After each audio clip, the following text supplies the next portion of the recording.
My name is Damaris Rau. I am the Superintendent of Schools for the School District of Lancaster.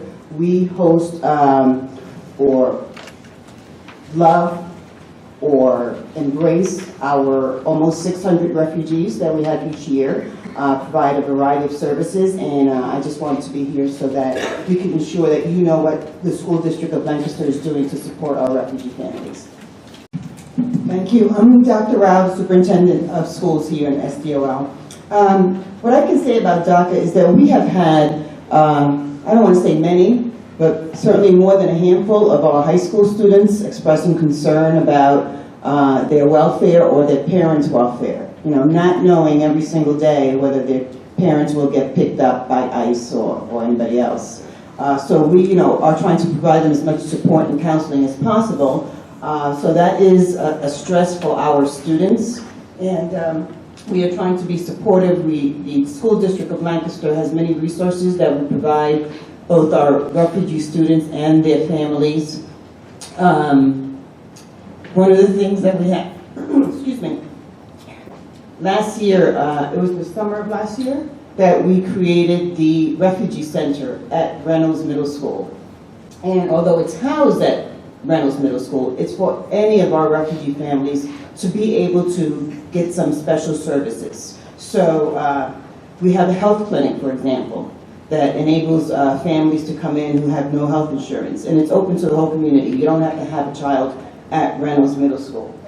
We have special parent programming, helping our refugee families learn English and fill out job applications, that type of thing. And we have something that we call the cultural navigators. So if a family is struggling with some American concept, maybe their lights are turned off. So this cultural navigator will help them go through the system to get the services they need. Many of the parents come to us to learn English. We provide translation services, after-school programs for students and families, technology. We even have what we call a culturally sensitive pantry, because we know that many of our refugee families don't eat certain foods that we are very typically accustomed to here in America. So we ensure that some of the foods that they typically enjoy are in this culturally sensitive pantry. We have what we call the Welcoming to Schools initiative, where families sort of adopt, volunteer families, help them get oriented to the school system. What do you have to do? They may go with them to a parent-teacher conference. So we have some wonderful volunteers in our community, and we're very grateful for that. We also have, we give out free eyeglasses. We have, doctors who will work with us to provide eye screenings and then provide eyeglasses. We have a dental hygienist who supports our kids and families. Uniforms that we give out, power packs, which is food to take home for the weekend. We also have what we call para-educators. So we have 4 special para-educators who between them know 7 different languages. So whenever a family doesn't speak sufficient English and would like someone there to translate, we are always able to find someone to support them.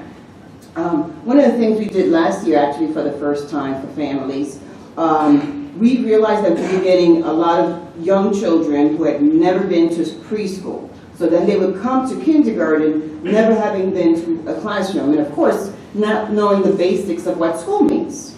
You know how we say to the children, sit crisscross applesauce? Well, if you've never had applesauce, first of all, you don't know what that means, and then crisscross. But anyway, so what we did is we developed a program in the summer for 20 kindergartners, or rather kids who were going to kindergarten. So they weren't even really officially our kids yet, but we knew who they were. So we invited those families to come and to bring their kids during our special summer program, just for the purpose of socializing and learning what school is for those little ones. And it was really interesting because the families actually didn't even realize that they had already registered their child for kindergarten. So there's all of this paperwork that the families have to go through, but they really didn't get what this was about. So even during the summer program, we had people going to their homes and helping and explaining and showing them where the bus stop is and so forth like that. So we're really proud of all of the work that we do here in the School District of Lancaster.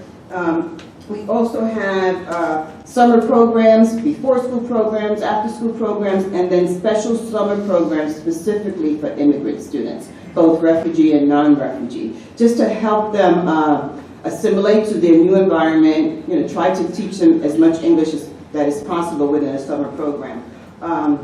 You will find that our schools are very supportive. Just recently on World Hijab Day, is that hijab, is that how you say it? The head scarf covering. So we had 2 schools, Reynolds Middle School, which probably has the largest number of refugees for the middle school level. Fulton probably has the largest refugee population for elementary. And then of course McCaskey that has, or rather our high school programs.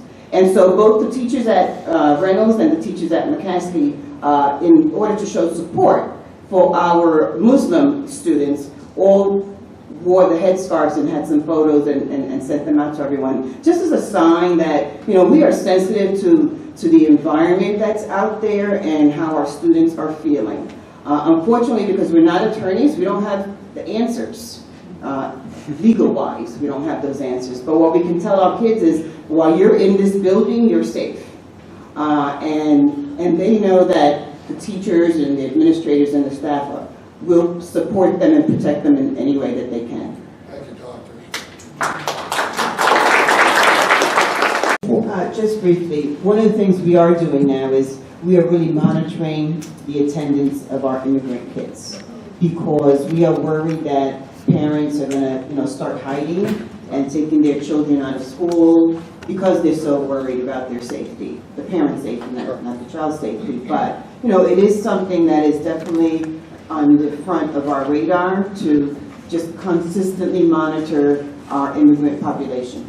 Thank you. And then we have time for one question now. I just have 2 things to say, especially for the attorneys and people who work with our immigrant families. Please be sure that they communicate with the school when they make their Plan B. Who will be the guardian, God forbid they get picked up? We need to know that. So please encourage your clients to communicate with the school, because if they get picked up, we don't know who to release that child to, so that's very important. I also want to introduce Amber Hilt, who works with me. Amber is also very familiar with a bunch of resources. I'm going to ask Amber to just talk about that for a minute.